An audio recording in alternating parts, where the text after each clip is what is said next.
Royal Enfield की bikes पर ये कोड क्यों होता है, और आज मैं आपको अफ्रीका की महिलाओं का एक ऐसा सीक्रेट बताने वाला हूं जिसे देख आप भी दंग जरूर रह जाएंगे। साथ ही साथ दोस्तों आज आप इस पूरी दुनिया की सबसे पहली कलर वीडियो फुटेज को देखने वाले हैं। ऐसी दिमाग को चकरा देने वाले रैंडम एंड इंटरेस्टिंग फैक्ट्स को जानने के लिए ट्रिमेंडस फैक्ट सीरीज का एपिसोड लास्ट तक जरूर देखिएगा। फैक्ट नंबर 15, क्या आपको पता है कि कोई भी सी एनिमल या फिर फिशेस दूसरी फिशेस या फिर एनिमल से कोऑर्डिनेट करने, अपने शिकार को अपने झांसे में फंसाने या फिर उनसे दूर भागने के लिए अपनी बॉडी से एक बेहद ही यूनिक केमिकल को रिलीज करते हैं, जिसको कि बायोलुमिनेसेंस केमिकल के नाम से जाना जाता है। अब यहां पर दोस्तों सबसे ज्यादा अमेजिंग बात यह है कि हम कभी भी इस केमिकल को अपनी नेकेड आई से देख ही नहीं सकते हैं। ऐसा सिर्फ इसलिए दोस्तों क्योंकि ये केमिकल सिर्फ और सिर्फ समुद्र में काफी ज्यादा गहराई में, जहां पर सनलाइट भी नहीं पहुंच पाती है, उसी एरिया में कैमरा के थ्रू ही रिकॉर्ड किया जा सकता है। और यही वो कारण है जिसके चलते हुए इस दुनिया में कुछ चुनिंदा ही लोग ऐसे हैं जिन्होंने किसी भी सी एनिमल को उस केमिकल को अपनी बॉडी से रिलीज करता हुआ देखा होता है।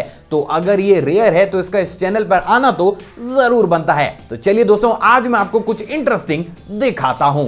दोस्तों अभी आपकी स्क्रीन पर आपको जो वीडियो क्लिप दिख रही है उसमें अलग अलग सी एनिमल्स के द्वारा उसी बायोलुमिनेसेंस केमिकल को अपनी बॉडी से रिलीज करता हुआ दिखाया जा रहा है, जिसमें आप साफ तौर से देख सकते हैं कि कोई भी सी एनिमल कितने अमेजिंग वे में इस ग्लोइंग केमिकल को अपनी बॉडी से रिलीज करता है। तो ये वीडियो क्लिप अपने आप में अमेजिंग जरूर है, लेकिन क्या आपको पता है कि इसी चीज को हम ह्यूमन भी लाइट की फॉर्म में अपनी बॉडी से रिलीज करते हैं, और इस चीज से पर्दा इस सीरीज में मैं बेहद ही जल्द उठाने भी वाला हूं। फैक्ट नंबर 14, दोस्तों इस सीरीज में मैंने आपको इनिशियल स्टेज पर डिज्नी के द्वारा बनाए जाने वाले साउंड इफेक्ट्स के बारे में बताया था, लेकिन क्या आपने कभी सोचा है कि आखिर इनिशियल स्टेज पर इन तरीके के एनिमेटेड कार्टून्स को कैसे बनाया जाता था? And if you are thinking कि ये बेहद ही आसान था तो बिलीव मी आप गलत हैं। असल में दोस्तों इन तरीके के एनिमेटेड कार्टून्स को बनाने के लिए सबसे पहले बहुत से स्केच आर्टिस्ट के द्वारा हर सीन और सिचुएशन के हिसाब से कैरेक्टर और बैकग्राउंड के स्केचेस को बनाकर तैयार किया जाता था, जिसके बाद उन सभी स्केचेस में सीक्वेंस के हिसाब से मैनुअली कलर को भरा जाता था। अब इन सभी पेंटिंग्स को एपिसोड की स्क्रिप्ट के रिक्वायरमेंट के हिसाब से फ्रेम दर फ्रेम चेंज करके इनकी स्टिल फोटोग्राफ्स को क्लिक किया जाता था। यानी कि अभी मैं बैठा हुआ हूं, ये एक फ्रेम है, मैंने अपना हाथ ऊपर उठाया, दूसरा फ्रेम, और अब ये तीसरा फ्रेम।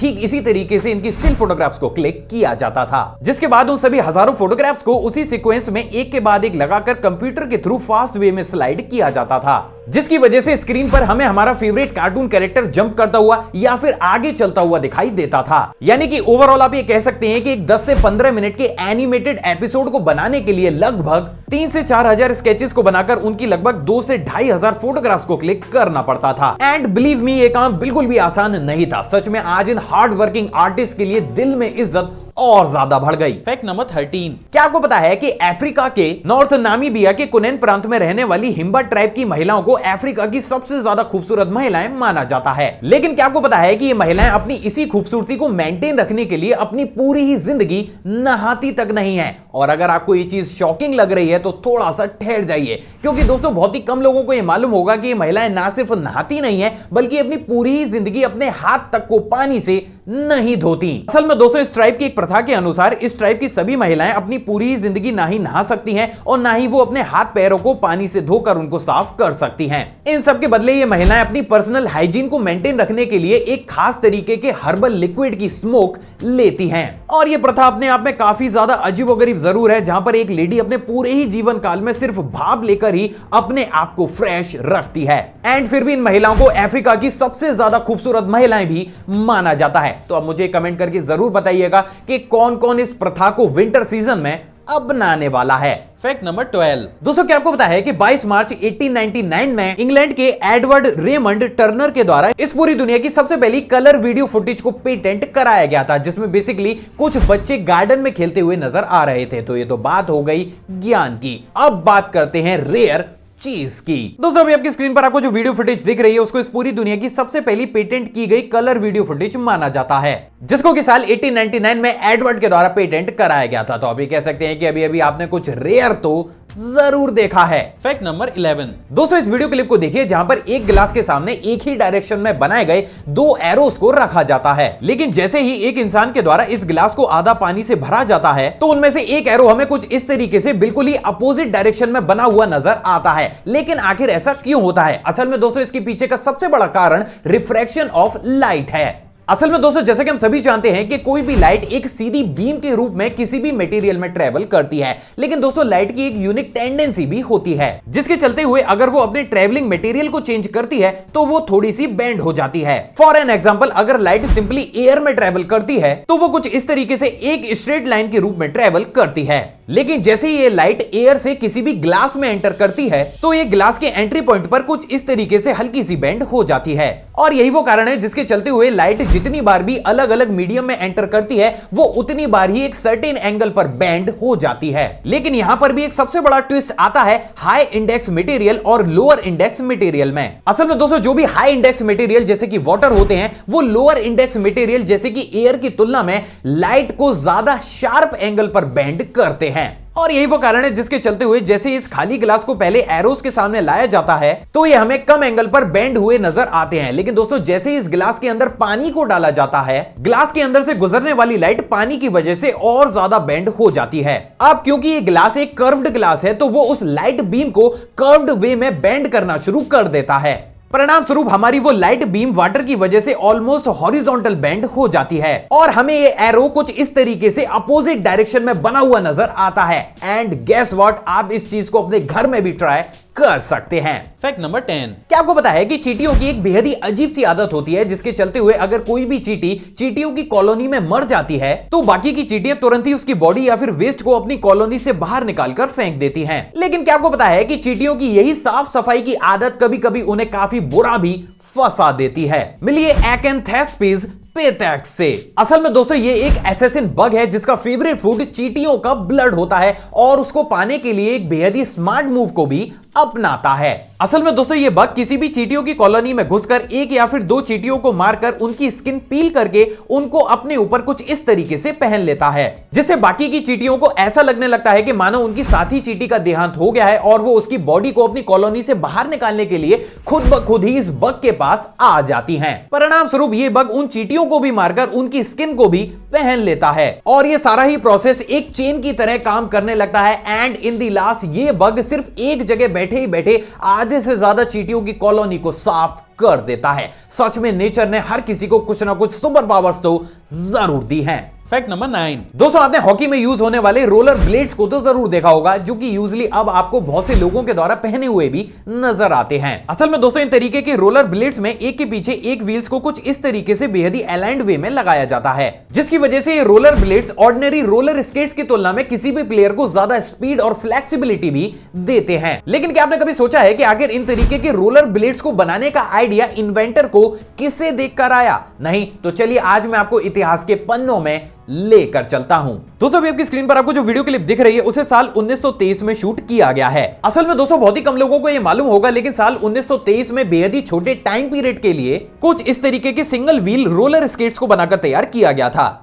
बट क्योंकि इनका ये सिंगल व्हील ना ही प्लेयर्स को फ्लेक्सिबिलिटी दे पाता था और ना ही स्पीड को, जिसके चलते हुए आगे चलकर कभी भी इन तरीके के रोलर स्केट्स को कभी भी मार्केट में उतारा ही नहीं गया। और इसी कॉन्सेप्ट को एडॉप्ट करते हुए साल 1980 में स्कॉट एंड ब्रेनन को एक आइडिया आया और उन्होंने कुछ इस तरीके के मल्टी व्हील शूज को बनाकर तैयार किया जिनको उनके द्वारा नाम दिया गया रोलर ब्लेड्स। सो फाइनली अब आप रोलर ब्लेड्स की असली हकीकत भी जानते हैं। फैक्ट नंबर 8, दोस्तों आपने भी अपने फ्रेंड्स के साथ ये प्रैंक तो जरूर किया होगा जहां पर आपने अचानक से ही उनके ऊपर किसी भी ब्लैंकेट को डाल दिया होगा और आप उनको हिट करके वहां से भाग गए होंगे। लेकिन क्या आपको पता है कि इसी कॉन्सेप्ट को बेहद ही नेचुरल वे में एक स्पाइडर अपने शिकार को पकड़ने के लिए भी करती है।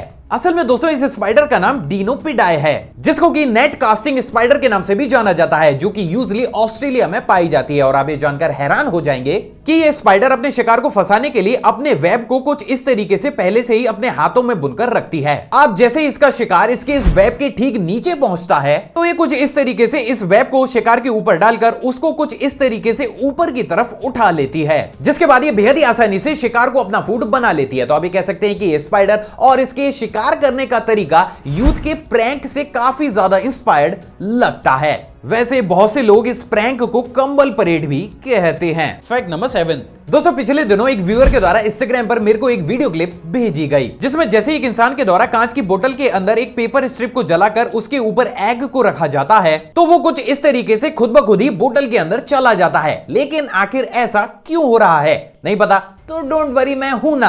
असल में दोस्तों जैसे कि मैं आपको ऑलरेडी बता चुका हूं कि जब भी हम एयर को गर्म करते हैं तो उस हीट को पाकर एयर के मॉलिक्यूल्स काफी ज्यादा एक्साइटेड हो जाते हैं, जिसकी वजह से वो रैपिडली अपने वॉल्यूम को इंक्रीज करते हैं। तो दोस्तों अब होता कुछ ऐसा है कि जैसे एक जलती हुई कागज की स्ट्रिप को बोतल के अंदर डालकर उस बोतल के मुंह को एक एग से बंद किया जाता है, तो वो जलती हुई स्ट्रिप बोतल के अंदर मौजूद एयर या फिर गैसेस को काफी ज्यादा गर्म करना शुरू कर देती है। अब दोस्तों जैसे कि हम सभी जानते हैं कि किसी भी फ्लेम को जलते रहने के लिए ऑक्सीजन की जरूरत होती है। तो दोस्तों होता कुछ ऐसा है कि कुछ ही सेकंड्स जलने के बाद जैसे ही बोतल के अंदर की ऑक्सीजन खत्म होती है तो वो फायर बुझ जाती है। फायर की बुझते ही बोतल के अंदर का टेंपरेचर रैपिडली डिक्रीज करता है। टेंपरेचर के कम होते ही बोतल के अंदर मौजूद एयर या फिर गैसेस का वॉल्यूम भी उसी हिसाब से कम होने लगता है, जिसकी वजह से बोतल के अंदर बनती है एक खाली जगह, और यही खाली जगह के कारण बोतल के अंदर बनता है वैक्यूम। और इसी वैक्यूम या फिर खाली स्पेस को भरने के लिए एटमॉस्फेरिक एयर तुरंत ही बाहर से बोतल के अंदर की तरफ ट्रेवल करना शुरू कर देती है। परिणाम स्वरूप वही इस एग को बोतल के अंदर कुछ इस तरीके से धकेल देती है और हमें देखने को मिलता है एक बेहद ही अजीब सा एक्सपेरिमेंट। सो फाइनली अब आप इसके पीछे की रियल साइंस भी जानते हैं। Fact number 6। क्या आपने कभी सोचा है कि हमारे ब्रेन को बेवकूफ बनाना कितना ज्यादा आसान है? नहीं तो चलिए मैं आज आपको बता देता हूं कि ह्यूमन ब्रेन को बेवकूफ बनाना काफी ज्यादा आसान होता है, और उसी का ही जीता जागता एग्जांपल है 3D फायरवर्क्स ग्लासेस। असल में दोस्तों इन तरीके के ग्लासेस के अंदर होलोग्राफिक डिफ्रैक्शन ग्रेटिंग लेंसेज का इस्तेमाल किया जाता है, जिसके तहत एक नॉर्मल लाइट को अलग अलग कलर्स की लाइट में ब्रेक करने के साथ साथ उस लाइट को अलग अलग शेप्स में भी बेंड करके आपकी आंखों तक पहुंचाते हैं, जिसकी वजह से हमारे ब्रेन को ऐसा लगने लगता है कि मानो उसके सामने मौजूद लाइट कोई सिंपल लाइट नहीं बल्कि एक बेहद ही यूनिक सी चीज है। अब इसी चीज को एक्सपीरियंस कराने के लिए मैं अभी आपको 2 वीडियो क्लिप्स दिखाने वाला हूं। दोस्तों अभी आपकी स्क्रीन पर आपको जो वीडियो क्लिप दिख रही है उसमें एक ऑर्डिनरी फायरवर्क्स को जलता हुआ दिखाया जा रहा है, लेकिन जैसे इन तरीके के ग्लासेस को पहना जाता है तो कहानी कुछ और ही हो जाती है। दोस्तों अभी आपकी स्क्रीन पर आपको जो वीडियो क्लिप दिख रही है असल में ये वही वीडियो क्लिप है जो अभी से चंद सेकंड पहले आपने देखी थी, लेकिन फर्क सिर्फ इतना सा है कि इस वीडियो क्लिप को उसी 3D फायरवर्क ग्लासेस को कैमरा की लेंस के सामने रखकर रिकॉर्ड किया गया है, और आप इस वीडियो क्लिप में उन्हीं ग्लासेस की मदद से उसी सिंपल फायरवर्क्स को एक बेहद ही नए और यूनिक अंदाज में भी देख सकते हैं। तो ये चीज अपने आप में लाजवाब जरूर है। अब कौन कौन दिवाली पर अपने दिमाग को बेवकूफ बनाने के लिए इन तरीके के ग्लासेस को खरीदने वाला है, कमेंट करके जरूर बताइएगा। Fact number 5। दोस्तों सीरीज में मैंने आपको बेहद ही अजीबोगरीब स्पोर्ट्स तो दिखाई हैं, और उसी की तस्वीर दोस्तों आज मैं आपको एक ऐसा स्पोर्ट दिखाने वाला हूं जिसे देख आपका मन भी लुढ़कने के लिए जरूर करेगा। असल में दोस्तों इस स्पोर्ट का नाम चीज रोलिंग स्पोर्ट है, जिसको कि साल 1986 से इंग्लैंड में आधिकारिक तौर पर खेला जा रहा है। असल में दोस्तों इस स्पोर्ट में एक हिल के ऊपर से अप्रोक्सीमेट 3 से 4 किलो की एक राउंड शेप में बनाई गई चीज की रेप्लिका को लुढ़काया जाता है, जिसे पकड़ने के लिए कुछ प्लेयर्स पहाड़ी के ऊपर से नीचे की तरफ कुछ इस तरीके से रोल करना शुरू करते हैं, एंड इन दी लास्ट जिसके हाथ में वो रोलिंग चीज आ जाता था उसे इस गेम का विनर भी घोषित किया जाता था। बट क्योंकि इस रोलिंग चीज की speed approximate 110 kilometre per hour के आसपास की होती थी, तो इसको पकड़ने में काफी ज्यादा प्लेयर्स इंजर्ड भी हो जाया करते थे, और यही वो कारण था जिसकी वजह से आगे चलकर इस गेम के कुछ रूल्स में चेंजेस लाए गए, और अब पहाड़ी से नीचे फिनिश लाइन तक जो भी प्लेयर सबसे पहले पहुंचता है उसे इस गेम का विनर घोषित किया जाता है, एंड एज अ प्राइज उसे मिलता है एक फ्रेश चीज का टुकड़ा। मतलब ये सारे ही कारनामे सिर्फ और सिर्फ एक चीज के टुकड़े के लिए किए जाते हैं। वाह। Fact number 4। दोस्तों आपने वीआर बॉक्सेस या फिर बहुत सी ऐसी डिवाइसेस को तो जरूर देखा होगा जिसमें पोर्टेबल टीवी को आपकी आंखों के सामने चलाया जाता है। बेसिकली दोस्तों इस तरीके की टेक्नोलॉजी को प्रेजेंट डेट में मार्केट में फ्यूचर की टेक्नोलॉजी बनाकर पेश किया जा रहा है। अब क्योंकि ये फ्यूचर की टेक्नोलॉजी है और इसको मैंने कवर किया है तो मेरे रेगुलर व्यूअर तो समझ ही गए होंगे। जी हां दोस्तों, क्या आपको पता है कि इसी टेक्नोलॉजी को इतिहास में ऑलरेडी इन्वेंट किया जा चुका था। असल में दोस्तों बहुत ही कम लोगों को ये मालूम होगा, लेकिन साल 1967 में एहतिशान अहमद के द्वारा इस पूरी दुनिया के सबसे पहले पोर्टेबल टीवी को बनाकर तैयार किया गया था, जिसमें किसी भी व्यूअर के सिर को कुछ इस तरीके से उसके अंदर डाला जाता था और उसके बाद उसकी आंखों के सामने भी सेम वही विजुअल्स चलाए जाते थे जैसे कि प्रेजेंट डेट में वीआर बॉक्स में हमारी आंखों के सामने चलाए जाते हैं। बट अनफॉर्चुनेटली उस समय टेक्नोलॉजी काफी ज्यादा कॉस्टली होने की वजह से ये पोर्टेबल टीवी कभी भी ज्यादा लोगों तक पहुंच ही नहीं पाए, और इसी कारण इस कॉन्सेप्ट को ठंडे बस्ते में भी डाल दिया गया। तो अभी कह सकते हैं कि प्रेजेंट डेट में जो बड़े शौक से हम वीआर बॉक्सेस पहनते हैं, हकीकत में वो टेक्नोलॉजी भी इतिहास की ही निकली। Fact number 3। क्या आपको पता है कि इस दुनिया में मॉर्फन नाम का एक बेहद ही रेयर जेनेटिक डिसऑर्डर भी मौजूद है। असल में दोस्तों इस डिसऑर्डर में सस्पेक्ट की बॉडी कुछ इस तरीके से बेहद ही लंबी और थिन ग्रो करती है। असल में दोस्तों ये डिसऑर्डर हमारी बॉडी के कनेक्टिव टिश्यूज को काफी बड़े अमाउंट में इफेक्ट करता है, जिसके चलते हुए हमारे कनेक्टिव टिश्यूज का डेवलपमेंट जितना होना चाहिए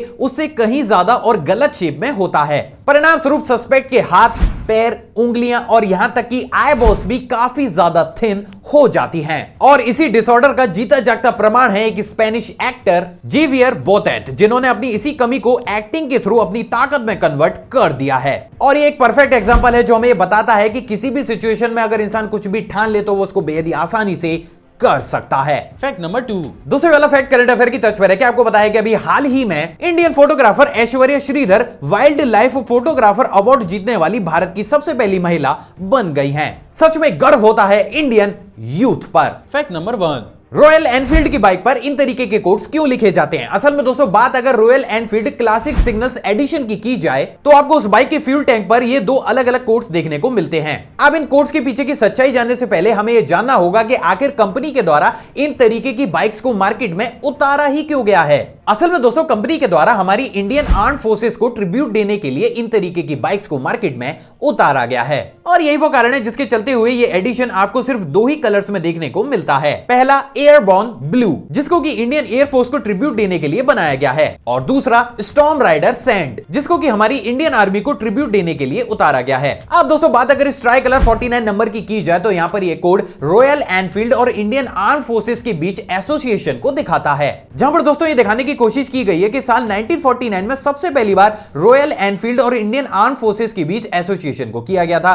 और साल 1949 के बाद से ही इंडियन आर्मी रॉयल एनफील्ड के द्वारा बनाई गई मोटरसाइकिल्स का इस्तेमाल कर रही है। और यही वो कारण है जिसके चलते हुए इस कोड को ट्राई कलर में प्रिंट किया गया है। अब दोस्तों बात अगर इस बाइक के फ्यूल टैंक पर लिखे गए दूसरे कोड्स की जाए तो यहां पर RE रॉयल एनफील्ड को रिप्रेजेंट करता है, तो वही इसके बाद आगे लिखे गए ये नंबर्स इन बाइक्स की मैन्युफैक्चरिंग क्वांटिटी को दर्शाते हैं। यानी कि अभी आपकी स्क्रीन पर आपको जो बाइक दिख रही है वो इस एडिशन में मैन्युफैक्चर्ड हुई 2549वीं बाइक है। यानी कि इस बाइक के बाद जो भी बाइक प्रोड्यूस की गई होगी वो इस एडिशन की 2550वीं बाइक होगी। एंड इन दी लास्ट दोस्तों अब बात अगर तीसरे कोड की जाए तो वो तीसरा कोड आपको देखने को मिलता है इस बाइक के रियर व्हील के पैनल पर, जहां पर आपको कुछ इस तरीके का TP28 कोड देखने को मिलता है। असल में दोस्तों इस कोड का नाम सिर्फ और सिर्फ बाइक के टॉर्क को बताना होता है, जहां पर दोस्तों इस कोड का ये मतलब है कि ये बाइक 4000 आरपीएम पर 28 न्यूटन मीटर का टॉर्क जनरेट करती है। सो फाइनली अब आप इस बाइक के ऊपर लिखे गए कोड्स का असली मतलब भी